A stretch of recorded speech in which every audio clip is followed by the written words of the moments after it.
মসজিদের মাইকে কি মৃত্যু সংবাদ এবং সরকারি টিকা ইনজেকশন দেওয়া জানানো যাবে কি? সুন্দর প্রশ্ন করছেন।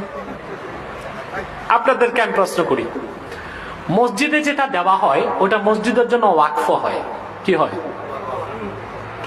মসজিদে জ্বালাতে যদি একটা মোমবাতি দেওয়া হয় ওটা মসজিদের জন্য ওয়াকফ। ফাতোয়ার কিতাবে এসছে ওই মোমবাতি থেকে বাইরের মোমবাতি আগুন ধরানো জায়েজ না। তাহলে মসজিদে যে মাইক দান করা হলো ওটা মসজিদের জন্য ওয়াকফ।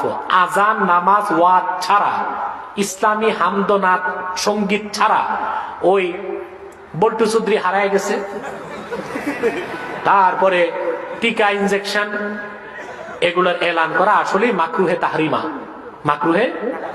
তবে যিনি মাইক মসজিদে দিবেন তিনি যদি দেওয়ার সময় চুক্তিবদ্ধ হন, মসজিদের কাজও হবে সমাজের কাজও, তাহলে জায়েজ হবে। বুঝেন নাই?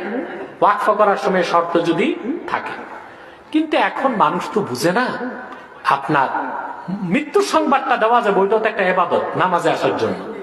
এই সারা বল্টু হারায় গেছে, বুঝলেন? তারপরে আপনার ছাগল পাওয়া যায় না, তারপরে টিকা দেওয়া হবে, হ্যাঁ টাকা পাওয়া গেছে, এইসব আজে বাজে এলান মসজিদের মাইকে দেওয়া আসলে জায়েজ না।